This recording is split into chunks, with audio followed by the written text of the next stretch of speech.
আপনার জীবনের প্রত্যেকটা মুহূর্ত অমূল্য। এটা এমন কিছু নয় যা আপনি হারালে পুনরুদ্ধার করতে পারবেন। তবুও আমরা অনেক সময় অজান্তে জীবনের এই মূল্যবান সময়গুলো অপচয় করে ফেলি। আজ আমরা কথা বলবো কিভাবে নিজের জীবনকে সার্থক করা যায় এবং কেন আপনাকে এই মুহূর্ত থেকেই সচেতন হতে হবে। আপনার জন্ম এই পৃথিবীতে কোনো দুর্ঘটনা নয়। আপনি এখানে আছেন কারণ আপনার একটা উদ্দেশ্য আছে। প্রতি বছর হাজারো মানুষ কোটি কোটি টাকা খরচ করে জীবনের মানে খুঁজতে, কিন্তু কি জানেন, আপনার জীবনের মানে খুঁজে পাওয়া ততটা কঠিন নয় যদি আপনি নিজের শক্তি ও সময়কে সঠিক পথে ব্যবহার করেন। আপনার আজকের কাজই নির্ধারণ করবে আপনার আগামীকাল। এই মুহূর্তটা ফিরে আসবে না, তাই নিজের লক্ষ্য ঠিক করুন আর সেই লক্ষ্য পূরণে সময় ও শ্রম বিনিয়োগ করুন।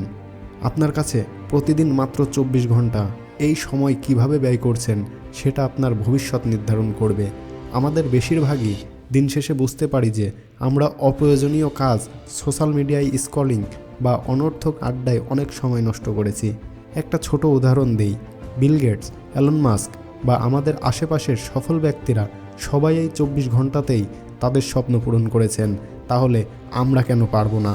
উত্তরটা সহজ, আমাদের সময় ব্যবস্থাপনার অভাবে। আপনার জীবনে পরিষ্কার লক্ষ্য থাকলে আপনি কখনো সময় নষ্ট করবেন না। লক্ষ্য নির্ধারণ করুন এবং প্রতিদিন অন্তত এক ধাপ সেদিকে এগিয়ে যান। মনে রাখবেন, ছোট ছোট প্রচেষ্টার ফলেই বড় সাফল্য আসে। নিজেকে জিজ্ঞাসা করুন, আমি আগামী 1 বছরে কোথায় যেতে চাই? আমার স্বপ্ন পূরণে কী কাজগুলো আমাকে করতে হবে? কিভাবে আমি প্রতিদিনের সময় কাজে লাগাতে পারি? জীবন কখনো থেমে থাকে না।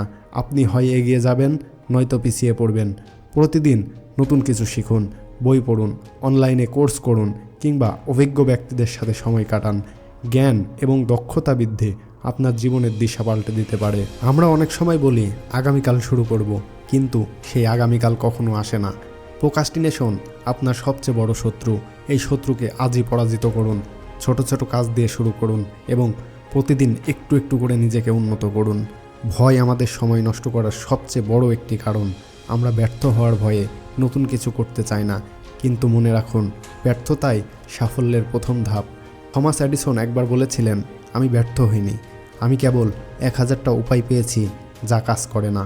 আপনার জীবনেও হয়তো অনেক চ্যালেঞ্জ আসবে, কিন্তু সেগুলো যেন আপনাকে থামাতে না পারে।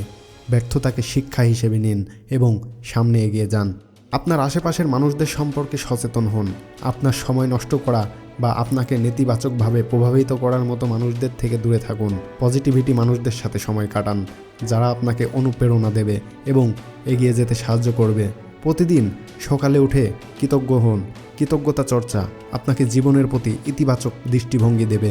জীবনের ছোট ছোট জিনিসগুলোর জন্য ধন্যবাদ জানান।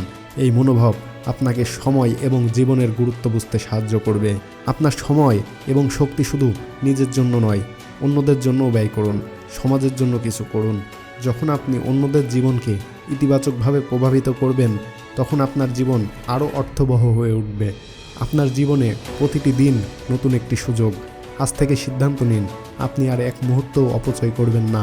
আপনার সময়, শক্তি এবং স্বপ্ন সব কিছুকে কাজে লাগিয়ে একটি সার্থক জীবন গড়ে তুলুন। শেষে একটি কথা মনে রাখবেন, সময় অপেক্ষা করে না, জীবনও না। আজকেই নিজের জীবনের নিয়ন্ত্রণ নিন, কারণ একদিন আপনি যখন পিছন ফিরে তাকাবেন, তখন যেন বলতে পারেন, আমি আমার জীবনটা সার্থকভাবে কাটিয়েছি।